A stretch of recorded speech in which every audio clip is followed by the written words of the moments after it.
Les pirates, excellent, excellent. Le live hier soir, on s'est régalé. On a parlé d'intimité, on a parlé de sexualisation, on a parlé de sexualité évidemment, puisque c'était le thème de la semaine. Hein. Qu'est-ce que vous avez eu peur lors de votre première grosse séance d'intime ou relation intime avec votre conjoint? Vous nous avez raconté ça. Qu'est-ce qui se passe? Pourquoi on est bloqué? Je vais vous expliquer. En tout cas, vous comprenez pourquoi dans les vidéos et dans les lives, et vous savez comment vous débloquer, comment faire en sorte que ça se passe bien quand vous allez, grâce aux formations que vous retrouvez dans le catalogue de formation qui est un descriptif de cette vidéo. Alors aujourd'hui, on va prendre une explication sur l'intimité, et vous allez comprendre avec une nouvelle notion que je vais introduire aujourd'hui, qu'il n'y a pas deux personnes identiques évidemment, hein, même si on fonctionne tous à peu près de la même façon, mais on a ces 20% qui sont différents, et je vais vous donner une explication pour vous puissiez comprendre ce que vous arrivez pendant la crise existentielle et pourquoi vous n'arrivez pas tout le temps à récupérer votre conjoint aussi rapidement que vous voulez. Donc au fil de la vie, vous allez développer, vous et votre conjoint, un ensemble de stratégies d'adaptation qui vont changer et qui vont vous aider à naviguer dans vos nouvelles expériences, hein, notamment dans celles qui sont douloureuses comme la crise existentielle. Donc vous aviez une formule d'adaptation pendant la phase 2 du couple, et vous en avez une nouvelle maintenant pendant la phase 3 du couple, la phase d'exploration. Donc effectivement, les stratégies d'adaptation sont à peu près toutes les mêmes, même si on est tous des individus uniques, on fonctionne de la même façon. Et pendant la crise existentielle notamment, on va voir un gros changement au niveau des minimiseurs et des maximiseurs. Qu'est-ce que c'est un minimiseur? Eh bien, un minimiseur, c'est quand vous minimisez vos sentiments et que vous agissez comme si tout allait bien, même quand ce n'est pas clairement le cas. Alors, par exemple, en début de crise existentielle, votre conjoint minimise tout. Le mal qu'il fait à ses enfants, le fait que vous allez que ça va bien se passer avec Pansement, qu'il ne va pas y avoir de problème avec Pansement, que c'est facile de trouver une maison, que les enfants vont être contents, que vous allez accepter le divorce à l'amiable. Enfin, on minimise toutes les contraintes. Et vous, ce que vous faites dans ce cas-là, c'est que souvent, pendant que vous êtes un bébé pirate, vous maximisez, c'est-à-dire que tout semble significatif et vous vous exprimez tout le temps. Vous avez besoin d'être en dépendance affective, vous êtes en dépendance affective à votre conjoint, et vous avez besoin en permanence, avec effusion, d'être là. Donc, peut-être que pendant la phase 2 du couple, c'était l'inverse qui se passait, c'est-à-dire que c'était vous qui étiez un peu minimisant, en disant voilà, c'est bon, c'est pas parce qu'on part par week-end au dernier moment que ça va être grave, c'est pas parce qu'aujourd'hui je lui ai dit non pour aller chez ses amis que ça va être grave. Au début, vous, peut-être que vous avez tout minimisé, et du coup, pendant la phase 2 du couple, votre conjoint a maximisé en disant c'est très grave. D'ailleurs, ce qui arrive à votre conjoint, c'est que d'abord, il minimise pendant qu'il est en crise ce qu'il fait lui, c'est pas si grave, les enfants sont heureux, on va bien s'en sortir, on n'aura pas de problème d'argent, je vais trouver quelque chose d'important. Et la rupture est maximisée par le fait qu'il y avait des trucs super importants, hein, d'il y a 3 ans, quand vous avez oublié d'ouvrir la fenêtre de la voiture, quand je sais pas quoi, ou que vous avez oublié de mettre des glaçons dans son vin rosé en disant tu m'as humilié devant mes parents, tu as donné des glaçons à ma soeur et je l'ai eu en coaching et tu m'as oublié. Oui. Donc on maximise tout ce qui fait que ça n'allait pas, et on minimise les dégâts que l'on fait. Donc finalement, chacune des stratégies d'adaptation a son propre ensemble de caractéristiques, et je vais vous les détailler. Alors le minimiseur, il n'a besoin de rien ni de personne, hein. C'est bon, je m'en vais, j'aurai besoin de rien, je vais faire mon déménagement, tout va bien se passer. Il commence rarement la conversation, hein. C'est pour ça que pendant la crise, le début de la crise, c'est toujours vous qui allez prendre contact. Le minimiseur évite les conflits, sauf si vous allez le chercher. Il trouve toutes les conversations difficiles, il n'a pas envie, hein, votre conjoint en crise, d'avoir des conversations, il n'y a que vous qui le saoulez, il faut qu'on parle. Hein, et au bout d'un moment, finalement, si vous le saoulez trop, il va avoir une pression de pansement, il va vous dire il faut qu'on parle lui, et là, vous connaissez la stratégie avec le restaurant, etc. Si vous ne le connaissez pas, il suffit de se former pour y aller. Donc finalement, tout ce que vous essayez de faire au début en le saoulant, oui mais pourquoi tu fais ça, mais les enfants, etc., il va trouver ça épuisant, frustrant, improductif, et il va s'éloigner de vous. Donc lui, il se considère un peu comme quelqu'un de calme, alors qu'il est totalement, totalement perdu. Il dit, non, non, mais moi tout va bien, il n'y a pas de souci, jamais été aussi heureux de ma vie, etc. On minimise les problèmes. Et finalement, il dit, bah, écoute, comme c'est trop dur aujourd'hui de m'en sortir, de travailler sur moi, etc., je préfère passer à autre chose et que l'on se sépare. Voilà, ça c'est l'attitude du minimiseur. Donc le maximiseur, bah, votre conjoint peut avoir des côtés maximiseurs aussi. Vous avez besoin de tout le temps, de tout savoir. Hein, c'est ça, il faut que je sache, je regarde sur son téléphone, etc.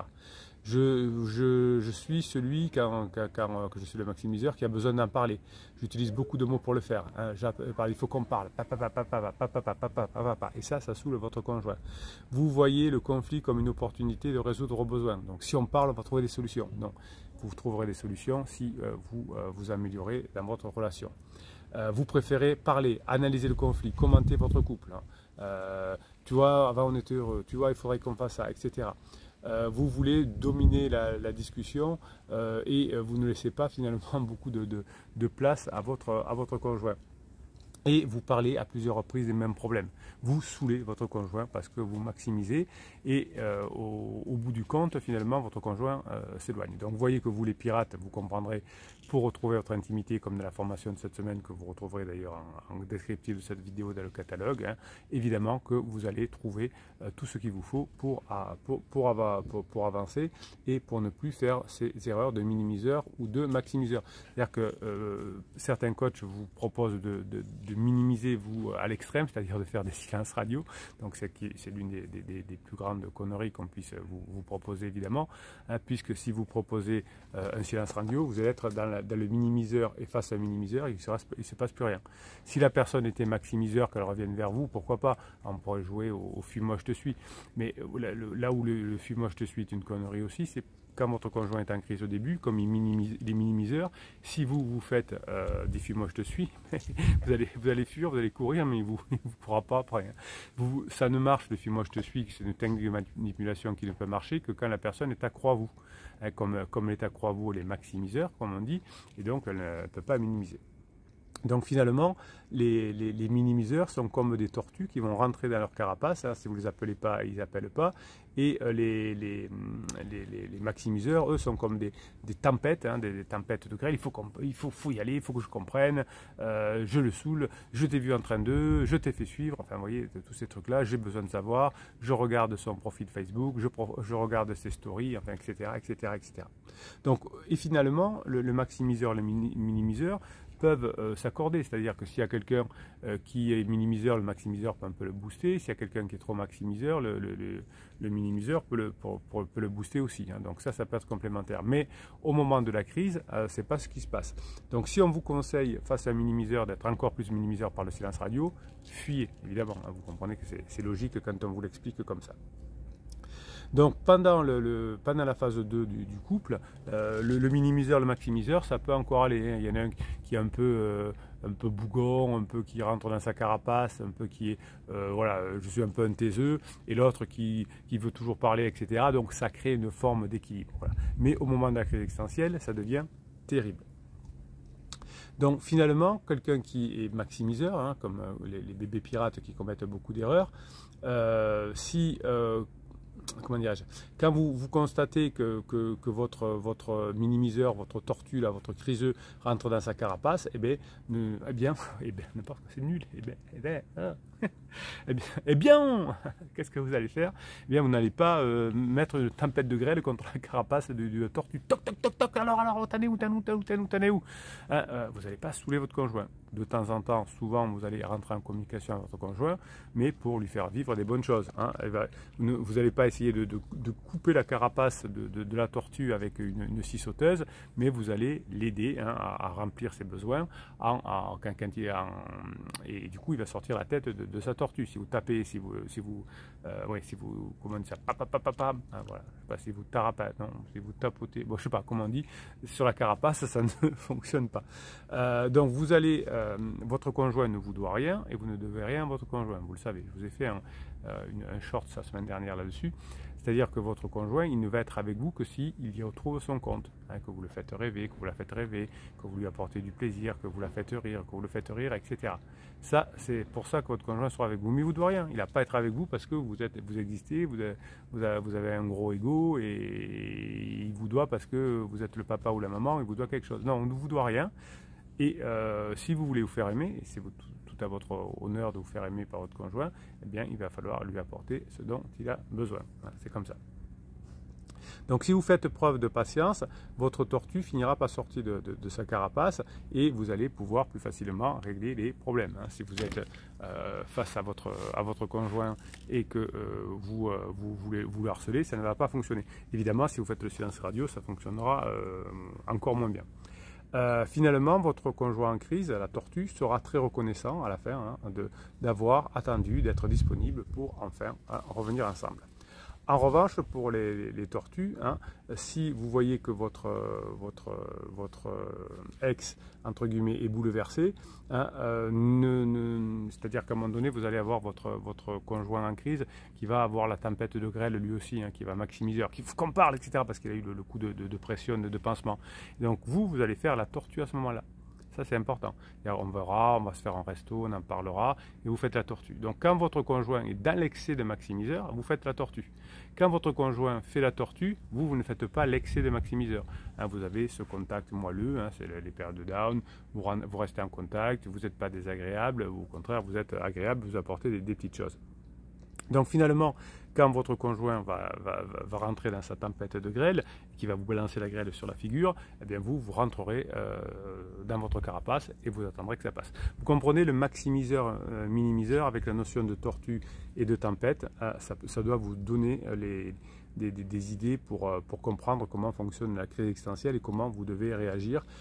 En tout cas, je vous l'explique dans les formations. Donc finalement, si vous êtes une tortue au départ, vous n'aurez pas beaucoup parlé, votre conjoint aura essayé de vous bouger, etc. Et puis au bout d'un moment, il en aura eu marre et il se sera transformé en tortue.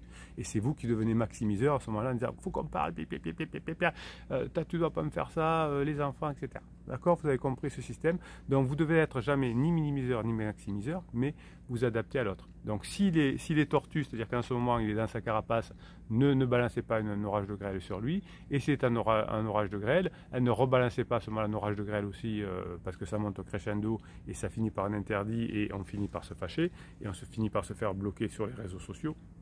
Et si vous balancez des messages, des tempêtes de grêle sur une tortue, hein, vous allez vous faire bloquer sur les réseaux sociaux. Donc tous les bébés pirates font ces erreurs-là et ensuite quand vous devenez des pirates, vous ne le faites plus.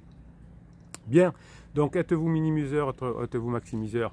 Vous savez ce que vous préférez faire, vous n'avez pas besoin de moi pour le savoir. En revanche, hein, vous avez compris que si vous voulez récupérer votre conjoint et sauver votre couple, vous allez devoir vous adapter. Quand votre conjoint est une tortue minimiseur, ne balancez pas le maximiseur, la tempête de grêle. Et en revanche, quand votre conjoint a le coup de pression, de pansement, qui vous dit qu'il faut parler, hop, vous tortue, vous différez, vous attendez que ça passe. Toutes les crises existentielles se terminent, toutes les lignes de miel avec pansement se terminent. Donc si vous faites correctement ce qu'on applique dans les formations, là vous expliquez pourquoi, je vous dis dans les formations comment on revient intime et comment on retrouve cette sexualité, eh bien il y aura tout un tas de chances que vous récupériez votre conjoint. Je vais changer de plan parce que là je suis vraiment trop en contre-jour et je pense que ça vous gêne. Je vais prendre quelques commentaires. Tiens, on va aller sur Facebook aujourd'hui et je vais vous donner un ou deux commentaires de pirates. Allez, on va sur Facebook, donc le groupe de Facebook, vous l'avez aussi en descriptif de la vidéo, hein, sous le catalogue, pour y accéder. Il s'appelle Éviter le divorce, éviter la séparation, récupérer son ex. Bonjour l'équipe, ici Petit Moussaillon qui vous kiffe, dit Lia Lifestar le kiffe. J'ai juste envie de vous envoyer toute ma bonne énergie. Ça c'est bon, hein, vous voyez que on est une team, une famille qui vous permet d'avoir cette grinta. Hein, chacun des pirates amène une énergie pour pouvoir mettre en application facilement ce que vous apprenez dans les formations. Je sens que pas mal d'entre vous êtes en down et vous vous laissez un peu aller vers la démotivation. Ben oui, on peut avoir une team, une famille, des formations toutes les semaines, des vidéos tous les jours, des shorts tous les jours, des messages Telegram et ne pas être encore assez fort. après, tout le monde ne peut pas gagner. Vous avez tous les outils. Hein. Alors imaginez quelqu'un qui ne connaît pas la chaîne, comment il peut sombrer. Alors la plupart des pirates continuent. Ben, il y en a voilà, qui abandonnent. C'est comme un trail, hein, ou un marathon. Tous ceux qui finissent, atteignent la ligne d'arrivée et n'abandonnent pas. Ceux qui abandonnent, abandonnent. Après, c'est la loi, c'est la justice de la nature. Si on fait ce qu'il faut, on a plus de probabilité d'y arriver. Donc merci Ilia, en tout cas, de mettre un coup de boost. Rappelez-vous que tout n'est qu'une succession de cycles. Oui, la formation sur les cycles de vie est excellente. Si vous êtes dans le down actuellement, vous préparez le suivant. Dans les cycles de bourse, c'est pareil. Dans les cycles économiques, c'est pareil. Hein. Dans les cycles relationnels, c'est pareil. Dans les cycles agricoles, c'est pareil. Fin de l'hiver, on prépare le printemps en plantant les graines. Hein. Si vous plantez les graines au printemps, elles ne pousseront pas au printemps. Et si vous dites, je vais encore un peu réfléchir avant de faire les formations, ben oui, mais là, vous planterez les graines en été pour qu'elles poussent au printemps. Donc, c'est mort. Donc, oui, la justice est là. Ben, les personnes qui bossent le plus, c'est comme ça. C'est pareil à l'école, c'est pareil dans les entreprises, c'est pareil quand on a une crise, quand on apprend quelque chose, ben, c'est comme ça. C'est la justice de la nature, elle ne nous appartient pas. La nature a décidé que c'était les personnes qui bossaient le plus qui étaient le plus récompensées. C'est comme ça. Alors évidemment, si vous apprenez des choses comme le silence radio ou des choses comme ça qui ne marchent pas, ça ne vous amènera pas grand-chose. Hein. Mais c'est la nature récompense le travail, parce que la nature a besoin de personnes qui travaillent, qui se mettent à son service. C'est pour ça qu'elle récompense. Donc toutes les successions de cycles, il se peut qu'en ce moment soit énergétiquement dans une phase basse, oui, comme l'hiver par exemple, qui influe sur le moral sans qu'on le sache. C'est pas grave, ça va passer, évidemment. Quand vous sentez le down, dites-vous, ok, là, de nouveau, là, toi, je t'attendais, profite de ton passage, n'est que temporaire. Et pendant qu'effectivement votre conjoint est en down, pendant qu'il est sous la tortue, vous bossez pour préparer l'étape suivante, pour créer dans le cycle suivant le contact avec votre conjoint agréable quand il sera en top et plus en down. Et puis ça passe en quelques heures au jour, mais pour ça il faut garder le cap. Voilà, vous avez eu une formation la semaine dernière qui s'appelle Comment garder le cap, que vous avez réclamé. Avoir conscience des phases, oui, bah oui, mais ça c'est sûr, c'est que la connaissance, si je veux réparer ma voiture, il faut que je sache comment fonctionne un moteur, sinon je vais avoir du mal. Donc si vous n'avez pas connaissance des phases et si vous ne savez pas comment y réagir, donc je vous donne 500 heures de contenu gratuit tous les ans. C'est pas moi qui ai calculé, c'est un pirate qui m'a dit quand même, j'ai calculé, capitaine, il y a plus de 500 heures de contenu gratuit tous les ans. Et il y en a encore plus, parce que maintenant je fais les shorts depuis le calcul, qui vous explique pourquoi. Et il y a une formation par semaine qui vous explique comment y arriver. Donc si vous avez tous les outils. Donc la semaine dernière, vous avez le cap et cette semaine, l'intimité.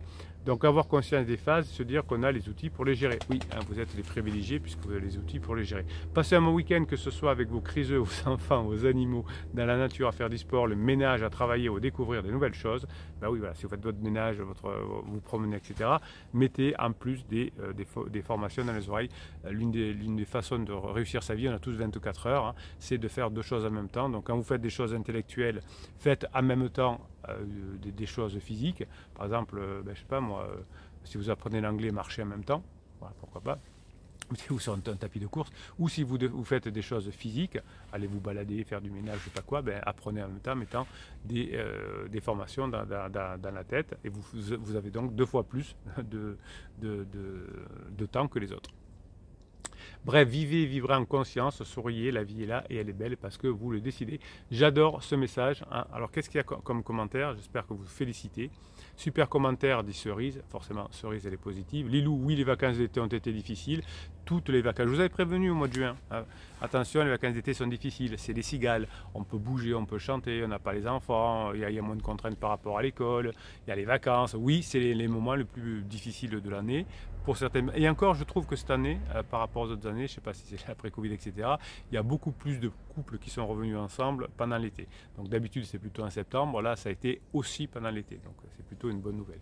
Super message de Grinta, dit Maxime 4 sous. Ça booste à garder le contact. Et Clément dit merci beaucoup pour ce message. Il fait du bien. Vous voyez, alors quand vous écrivez un message pourri, type tiens, va pas, il présente pas sa main, ses enfants, etc., tout le monde vous dit stop, ça suffit, arrête de faire ton Calimero. Et ça vous met un coup plus bas. Et là, vous voyez que vous rendez service aux pirates et qu'en plus, eux vous remercient. C'est pas beau ça. Allez, passez le samedi que vous méritez. Formation, comment retrouver son intimité, parce qu'on est un peu choqué, on est un peu frisé au départ. Vous avez la formation pour apprendre. Vous avez compris que vous êtes frisé au départ. Maintenant, vous apprenez à le faire par le comment des formations. Passez la journée que vous méritez. Je vous kiffe, mes pirates.